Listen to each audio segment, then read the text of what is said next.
Hello friends, welcome back to my channel. This is doctor Preetika Sharma. So आज मैं आपके साथ एक और इंटरेस्टिंग सी वीडियो लेकर आ रही हूँ जो कि मेरी पिछली वीडियो से कंटिन्यूटी में बेसिकली वो टूथ स्ट्रक्चर के ऊपर जो हमने पिछली वीडियो बनाई थी, जो आपने अगर नहीं देखी तो please go and watch this immediately, क्योंकि उसके बाद आपको इसकी क्लैरिटी और भी ज़्यादा हो जाएगी। सो बेसिकली जो हमने पिछली वीडियो बनाई थी उसका लिंक मैं आपको I put it in description box, और उसको please go and watch it so that आपको पता लगे कि मैं क्या बात कर रही हूँ। जो पिछली बार मैंने बात की थी दैट इज़ ऑन बेसिकली कि टूथ का स्ट्रक्चर कैसा होता है, कि दांत किस तरह की शेप का होता है, उसके अंदर क्या क्या पार्ट्स होते हैं। और मुझे इसलिए बताना था सो दैट मैं आपको आरसीटी के बारे में बताऊँ। You people are saying RCT is like very very common word now. अब लोगों में बहुत अवेयरनेस है, किसी को भी बोलो आरसीटी, इवन छोटे बच्चों को भी विल से कि आरसीटी करनी है, तुम्हारे दांतों की आरसीटी होगी, तो they are very much aware. उन्हें पता है कि हमारे दांतों में कुछ काम किया जा रहा है and it's equivalent to like treating your teeth. तो काफ़ी लोगों को अवेयरनेस है और काफ़ी लोगों को अभी इसके बारे में इतना नॉलेज नहीं है। सो जिनको नॉलेज नहीं है उनके लिए ये स्पेशली वीडियो बनाई है मैंने। आरसीटी बेसिकली होती है रूट कनाल ट्रीटमेंट।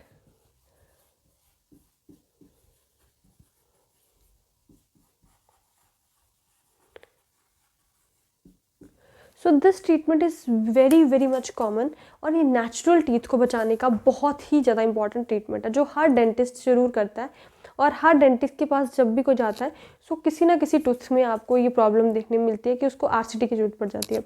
सो आरसीटी होती क्या है और ये मतलब कितनी हद तक करनी चाहिए, कब करनी चाहिए, कब नहीं करनी चाहिए, हम पूरी इस वीडियो में डिस्कस करने की कोशिश करेंगे। सो सबसे पहले मैं बताऊँ कि ये एक रूट कनाल की ट्रीटमेंट है और ये कब होनी चाहिए, कब नहीं होनी चाहिए, will discuss slowly and slowly with video and I am going to present to you. So basically सबसे पहले जो मैं बता रही हूँ इस स्ट्रक्चर के थ्रू, क्योंकि स्ट्रक्चर बहुत इंपॉर्टेंट है, otherwise you won't be getting it कि क्या है। अब इससे ही ज़्यादा डिटेल में आपको अगर स्ट्रक्चर जानना है तो प्लीज़ मेरी वीडियो जाके देखिए, उसमें आपको एग्जैक्टली पता लग जाएगा कि मैं किस पॉइंट तक पहुँच गई हूँ। सो उसके थोड़ा सा कॉन्टिन्यूशन में शुरू करते हैं। आरसीटी बेसिकली रूट के अंदर की ट्रीटमेंट होती है। Root is in doesn't mean कि आपके जो दांत के निचले हिस्से में ही इन्फेक्शन नहीं होता गया। ये पूरा का पूरा टूथ स्ट्रक्चर है जिसमें ये ऊपर का हिस्सा इनेमल होता है जिसे हम क्राउन एरिया भी कहते हैं। सो इस क्राउन में इन्फेक्शन जब होती है तो इतने पार्ट में कीड़ा लग जाता है, राइट। काला काला हो जाएगा, सारा हिस्सा ब्लैकिश हो जाता है, ठीक है।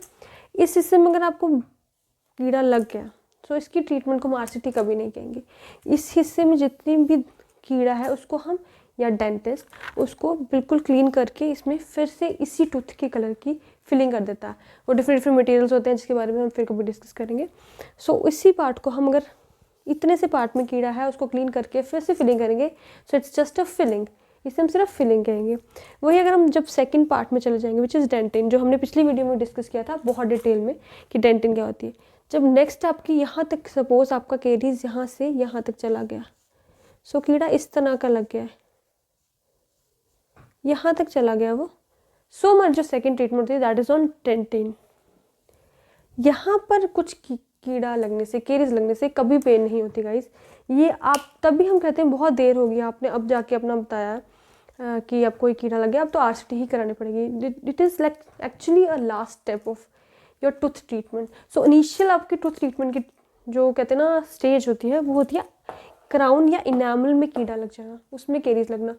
सो उतने से हिस्से में जब केरीज लगती है उसको ट्रीट कर सकते हैं और उसमें कोई पेन नहीं होती। सो हम सोचते हैं थोड़ा थोड़ा काला है और दर्द तो होनी नहीं, तो हम क्यों विजिट करें डेंटिस्ट को। सो वहाँ हम गलती कर देते हैं क्योंकि हम ये नहीं जानते कि वो धीरे धीरे स्प्रेड करके डेंटिन तक पहुँच जाएगा, ठीक है। वो धीरे धीरे करके डेंटिन तक चला जाता है जब, उसके बाद हम उसको थोड़ा डिफरेंट तरीके से ट्रीट करना पड़ता है।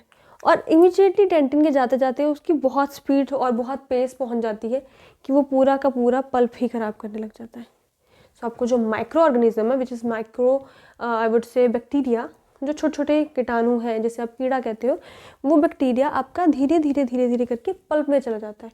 पल्प के इतने हिस्से को वो इरोड कर सकता है, ख़राब कर सकता है, इतने हिस्से को भी कर सकता है, और कंप्लीट पल्प को भी वो ख़राब कर देता है अगर वो बहुत ज़्यादा सीवियर केस हो जाए। इवन कि आप इस पल्प को नीचे तक जाने तक की कैपेसिटी वो बन जाती है। कई बार इतना डिले करके पेशेंट लेके आता है कि वो पल्प के एंड तक अपनी केरीज को या अपने बैक्टीरिया को ले जाता है और यहाँ तक उसका इन्फेक्शन पहुँच जाता है which is resulting in abscess. उसमें पस फॉर्मेशन बन जाती है। काफ़ी पेशेंट्स पस के साथ अपने दांतों को लेके आते हैं which is actually this long carious infected teeth.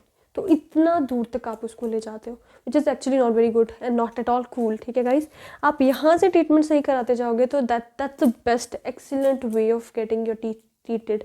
सबसे एक्सीलेंट तरीका है कि आप यहीं पे रिकवरी कर लो।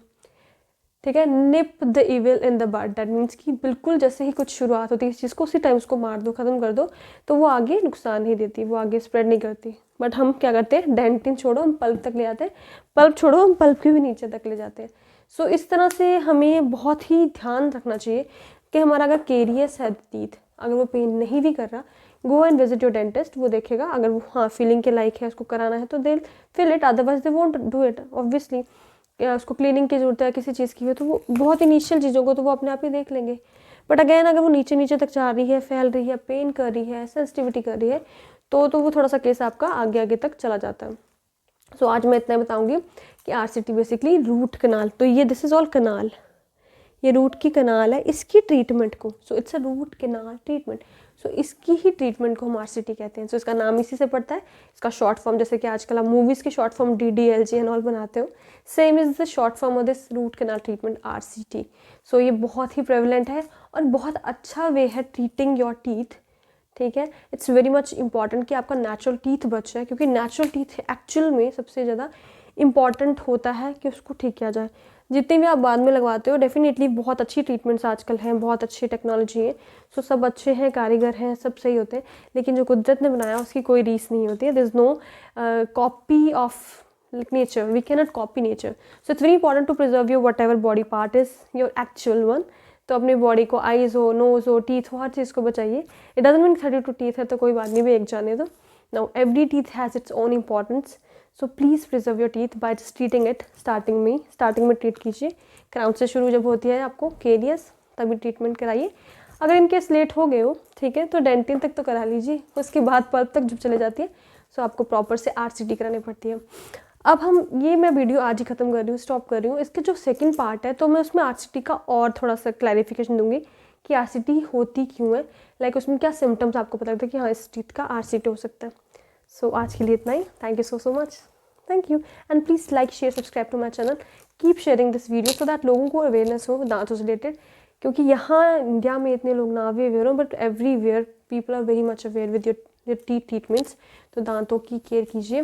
32 दांत डजंट मीन कि कोई बात नहीं, just have like faith in dentist, वो आपको आपके चमकते दांत को बरकरार रखेगा and let it be like 80 years तक दांत आपके मस्त रहे। उसके लिए please go and watch all the videos of mine, आप उसमें देखिए तो आपको छोटी छोटी टिप्स और ट्रिक्स के बारे में, डेंटिस्ट की मैंने बताया, डेंटल ट्रीटमेंट्स के बारे में बताया। So that's it for today, thank you so much, keep sharing, keep smiling.